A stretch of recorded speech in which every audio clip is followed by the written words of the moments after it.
Pessoal, aqui quem fala é o Padre François Costa.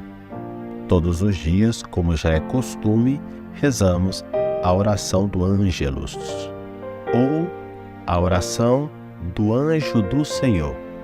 Vamos rezar? O anjo do Senhor anunciou a Maria e ela concebeu do Espírito Santo.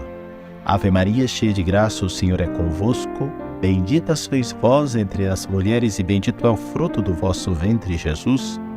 Santa Maria, Mãe de Deus, rogai por nós, pecadores, agora e na hora de nossa morte. Amém.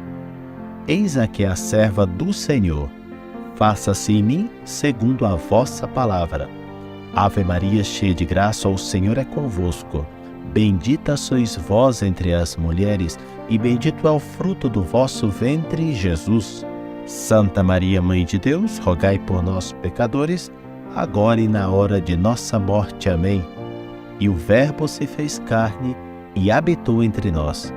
Ave Maria, cheia de graça, o Senhor é convosco. Bendita sois vós entre as mulheres e bendito é o fruto do vosso ventre, Jesus. Santa Maria, Mãe de Deus, rogai por nós, pecadores, agora e na hora de nossa morte. Amém. Rogai por nós, Santa Mãe de Deus, para que sejamos dignos das promessas de Cristo. Oremos.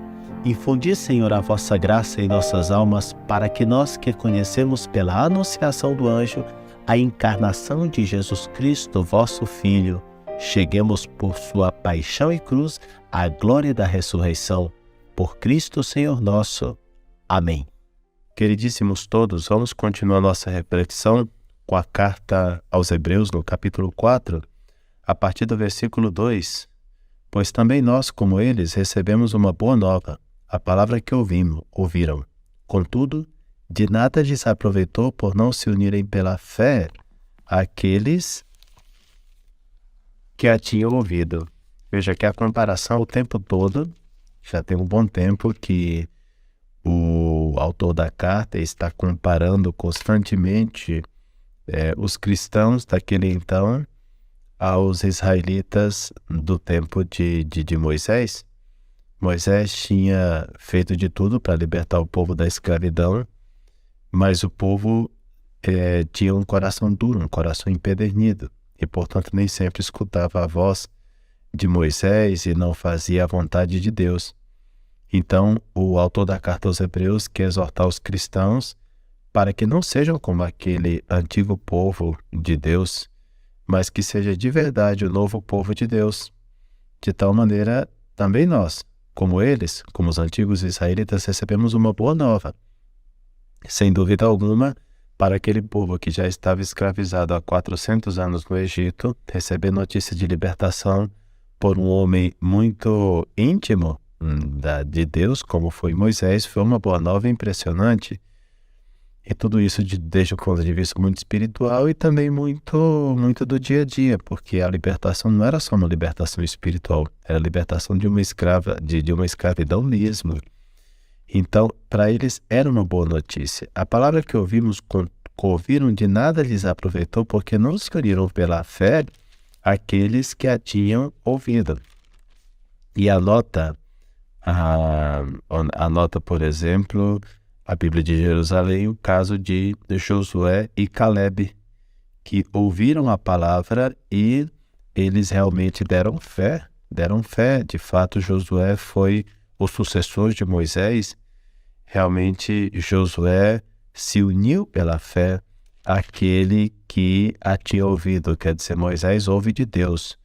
Moisés transmite aquilo que ouviu de Deus. Ainda bem que Josué, por exemplo, escutou a palavra através de Moisés.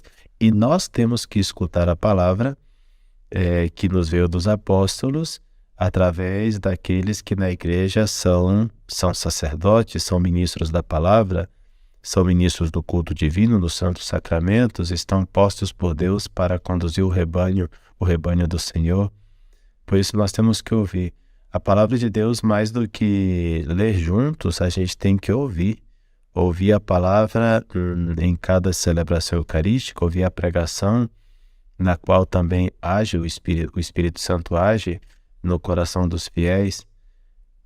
De fato, o autor da carta, no versículo 3, diz assim: nós, porém, que abraçamos a fé, entraremos no repouso conforme o que foi dito, assim jurei em minha ira, não entrarão no meu repouso. Quer dizer, ele vai citar no Salmo 94 ou 95 e vai fazendo uma relação seja com o povo de Israel, ao qual o Salmo se refere de maneira direta, ou com o povo cristão, católico, ao qual o Salmo pode ser aplicado, e no caso aqui o autor inclusive aplica em sentido contrário, porque ele percebe uma comunidade que se ama Jesus Cristo, tem seus erros, tem suas dificuldades, mas é uma comunidade que ama Jesus Cristo. Pretender uma igreja totalmente perfeita, no sentido de não ter ninguém com alguma situação errada, de pecado, é demasiado idealizar, né? Então, mas é bonito como ele valoriza, o autor valoriza aquela comunidade do seu tempo. Nós, porém, que abraçamos a fé, entraremos no repouso. E aqui ele cita o Salmo que diz que não entrarão no repouso, mas claro está que as obras de Deus estão terminadas desde a criação do mundo, pois em algum lugar se diz sobre o sétimo dia. No sétimo dia repousou Deus de todas as suas obras, e ainda nesta passagem não entrarão no meu repouso.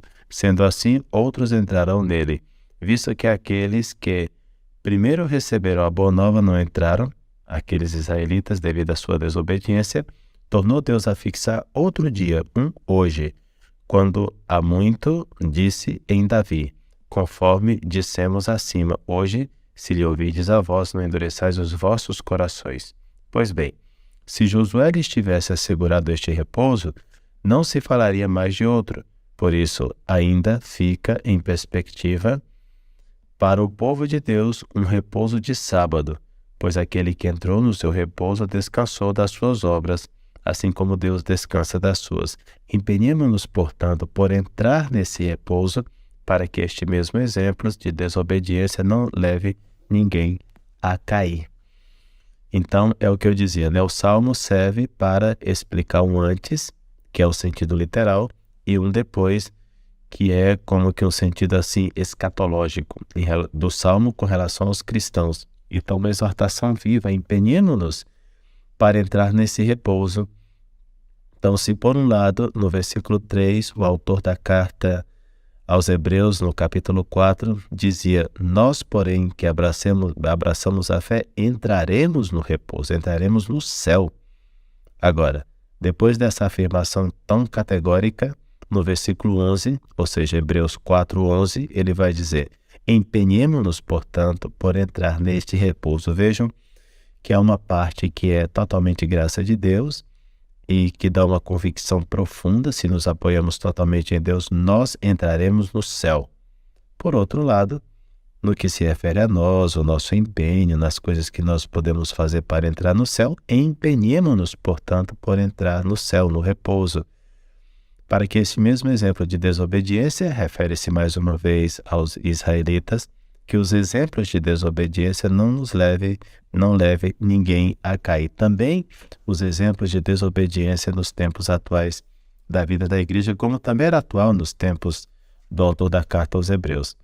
Então hoje também nós vemos muito exemplo de desobediência à divina revelação que se manifesta nas Sagradas Escrituras, na Sagrada Tradição, desse magistério perene de 2000 anos, no qual os sagrados pastores têm nos ensinado o caminho do céu.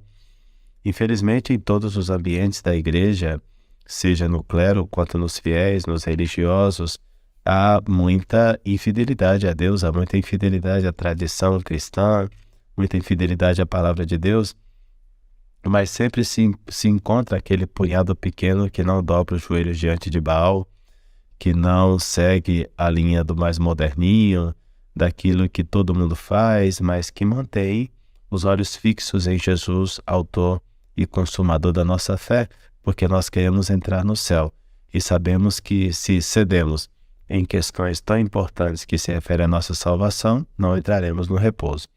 Daí, meu irmão, você que me escuta, esteja sempre atento para empenhar-se constantemente para entrar no repouso de Deus. E você só vai conseguir isso se você manter a tradição dos nossos antigos padres, que eram homens que eram pessoas e muitas mulheres,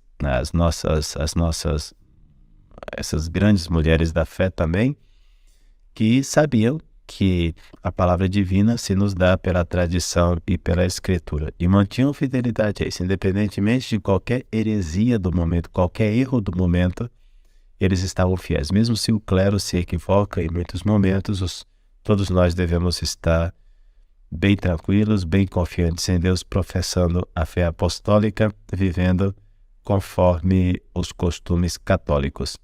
Deus abençoe você para que você mantenha essa fé de sempre, essa piedade de sempre, a doutrina de sempre, a maneira cristã de viver de sempre, porque foram estas coisas que garantiram também, foram também estas coisas que garantiram a grandes homens e mulheres de Deus o acesso à vida eterna.